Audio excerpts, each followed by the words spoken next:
Good morning, students. Welcome to the online classes of Wonderland Public School, class 4th. We have completed the reading of chapter number 8 in English, Know Your Teeth. Also, we have completed all the book exercises. So, today we are going to start word meanings and question and answers in our notebook. So, take out your notebooks, write down lesson number 8, today's date, Know Your Teeth. Word meanings decay decay means सडन जब दांत सड़े जाते हैं तो उसे बोलते हैं डीके ग्रेजुअल डिस्ट्रक्शन जब थोड़ा सा कुछ डिस्ट्रक्शन हो जाता है दांतों में खराब हो जाते हैं सड़न हो जाती है उसे हम बोलते हैं डीके बैक्टीरिया बैक्टीरिया जीवाणु टाइनी लिविंग थिंग्स इतने छोटे लिविंग थिंग्स जो हमें which can't be seen bye naked eyes जिन्हें हम अपनी आंखों से देख नहीं सकते ठीक है उनके लिए माइक्रोस्कोप या फिर हाँ माइक्रोस्कोप ही यूज़ करना पड़ता है बहुत छोटे से जीवाणु जो हमारे दांतों पे हमारी बॉडी के अंदर भी रहते हैं और हमारे दांतों को खराब कर देते हैं बेसिकली दैट बैक्टीरिया कुछ बैक्टीरियाज गुड होते हैं कुछ बैड बैक्टीरियाज होते हैं छोटे लिविंग थिंग्स जीवाणु जैसे हम बोलते हैं हिंदी में particles very small piece of something कोई भी छोटी चीज को हम बोलते हैं पार्टिकल्स कण हिंदी में कहते हैं कण Now, move on to the question and answers. Write down question number 2. Answer the following. Question number 1. What are milk teeth? Milk teeth क्या होते हैं? Milk teeth are first teeth of a baby. जो बच्चे के सबसे पहले जो दांत आते हैं उन्हें हम milk teeth कहते हैं. Why do we have toothache? Toothache मतलब दांतों की में दर्द. Toothache क्यों होता है हमको? Tooth decay जब दांत सड़ जाते हैं या दांतों में सड़न हो जाती है tooth decay is the most common cause of toothache.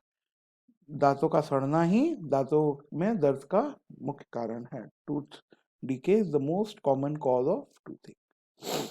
What is the root of a tooth? जो दांत होता है उसकी रूट क्या होती है? Inside, it is the part of a tooth which is inside the gum. जो दांत का एक ऐसा पार्ट जो हमारे गम्स के अंदर होता है. गम्स मतलब मसूड़े. ओके उनके अंदर होता है उसे हम रूट ऑफ द टूथ कहते हैं. What is the crown of the tooth? दांतों का क्राउन ताज किसे कहते हैं? It is the part of the tooth that can be seen in the mouth. दांतों का वो हिस्सा जो हमें अपने मुंह में दिखता है वो क्राउन कहलाता है. What do we use our teeth for? हम अपने दांतों का यूज किन चीजों में करते हैं? We use our teeth for cutting up and chewing our food. हम दांतों का यूज खाने को काटने में और चबाने में करते हैं. How many milk teeth are there in all? हमारे मुंह में कितने मिल्क टीथ होते हैं? There are 20 milk teeth. ठीक है ओवरऑल एक बेबी के माउथ में 20 मिल्क टीथ होते हैं. When do the first teeth begin to grow? ठीक है जब हम पैदा होते हैं तो हमारा पहला दांत किस एज में आता है? The first teeth begin to grow at the age of about 6 months. जब हम 6 महीने के होते हैं जब कोई भी बच्चा 6 महीने का होता है उसके आसपास about 6 months मतलब उसी के आसपास पहला दांत आने लगता है. The first teeth begin to grow at the age of about 6 months. How many wisdom teeth are there in all? ठीक है एक अडल्ट के अंदर कितने विजडम टीथ होते हैं? देर आर 4 विजडम टीथ जिसे हम बोलते हैं अकल की दाढ़ हिंदी में विजडम टीथ.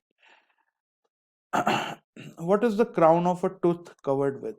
जो क्राउन होता है टूथ का जो हमें टूथ दिखता है वह किस चीज से कवर होता है?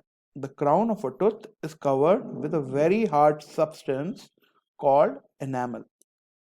Okay, the crown of a tooth जो हमारा टूथ का क्राउन है वो एक बहुत हार्ड सब्सटेंस से कवर रहता है जिसे हम कहते हैं enamel. When do the wisdom teeth begin to appear? जो हमारे wisdom teeth होते हैं अकल की दाढ़ होती है कब आना लगती है?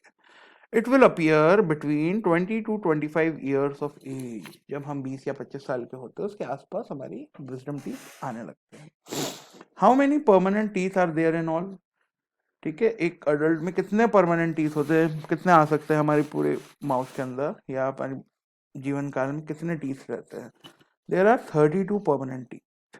ठीक है कितने टीथ होते हैं? There are 32 permanent teeth. When do the permanent teeth begin to appear? अब परमानेंट टीथ कब से आने लगते हैं? जब बच्चा पैदा होता है अब तो मिल्क टीथ आते हैं फर्स्ट टीथ तो मिल्क टीथ होते हैं. तो जब The permanent teeth usually begins to appear between 6th and the 14th year. जब बच्चे 5-6 साल के होते हैं तब उनके मिल्क टीथ टूटने लगते हैं और उनकी जगह कौन से टीथ आने लगते हैं? Permanent teeth. और ये प्रोसेस चलता है 6 to 14 ईयर्स तक। बीच बीच में आपके जो मिल्क टीथ है वो टूटने लगते हैं और परमानेंट टीथ आने लगते हैं। ओके स्टूडेंट्स, तो हमारा लेसन 8 यहाँ फिनिश होता है। Okay, in next video, in next class we will do grammar. हमारा लिटरेचर पार्ट कंप्लीट हो चुका है। Okay, thank you students, complete your copies.